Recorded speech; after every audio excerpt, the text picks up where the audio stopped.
சீரியல்களின் full எபிசோடுகளை Sun டிவியில் ஒளிபரப்பான உடனே எக்ஸ்க்ளூசிவாக சன் நெக்ஸ்டில் மட்டும் ஃப்ரீயா பாருங்கள். நேரமாச்சு, காது குத்து போற பொண்ணு ஐஸ் வாங்க. அந்த அலச்சறல இந்த ஐஸ் போச்சுல ஐஸ் போட்டு வரச்சல வேகமா ஐஸ் போ அலச்சிட்டு வா வந்துட்டாங்கம்மா. இதுல உட்காருமா. உட்காரு பாப்பா. ஏய் செல்லம் அழகா இருக்குல.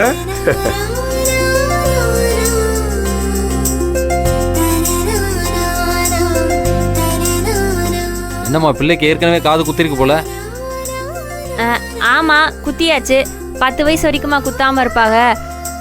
அது குத்துனது எங்க வீட்டுக்காரோட குலதெய்வ கோயில குத்துனோம். அது தெரியாம எங்க அப்பா இங்கன வச்சு குத்தணும்னு வேண்டிக்கிட்டாரு போல. குத்தாம விட்டா சாமி குத்தமாயிரும்ல, அதான் இன்னொரு தடவை குத்துறோம். சரி சரி. ஏற்கனவே குத்துனா என்ன, இன்னொரு தடவை குத்தி விடுங்க. 2 கம்பெல்லாம் போட்டு சுத்தட்டும். பேசாம ஒண்ணு செய்யுங்கய்யா.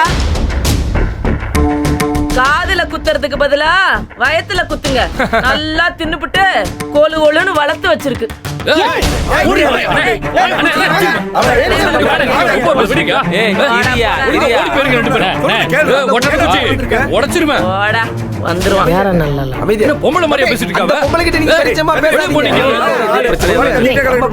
பாருங்க பொறுமையா இரு தம்பி. நம்ம புள்ள விசேஷத்தை என்னன்னு பாரு. அத பாருங்க. என்ன பேச்சு பேசுறா? பைத்தியக்காரி அவ என்ன பேசுறான்னு கொஞ்சம் பொறுமையா இரு. தாய் மாமனை வர சொல்லுங்க. தாய் மாமன் எல்லாம் கிடையாதுயா. எனக்கு இருக்கிறது ஒரே பொண்ணுதான். உங்க அங்காளி பங்காளி எல்லாம் இருப்பாங்கல்ல, அவங்கள வர சொல்லுங்க. அவைகள் எல்லாம் அழைச்சான், முறைப்படியா அழைக்கலன்ட்டு வரமாட்டேன்ட்டாங்க. முறை செய்யறதா எப்படி செய்யறது? இங்க இருங்க. முறை செய்யணும்னு சும்மா பேருக்காக வர்றவங்களா இருந்தா இங்க வேண்டாம். மனசார புள்ள நல்லா இருக்கணுங்கிற எண்ணத்தோட வர்றவங்க மட்டும் இங்க போதும். இந்த அப்படி நினைக்கிறவங்க பூரா இங்க இருக்கும். ஏற்கனவே எங்கிட்ட 1000 பிரச்சனை கிடக்கு. நீங்க வேற கொளுத்தி விடாதீங்க. இப்ப என்ன உங்களுக்கு மடியில உட்கார வச்சு காது குத்தணும் ஒரு ஆளு வேணும், அதுதானே?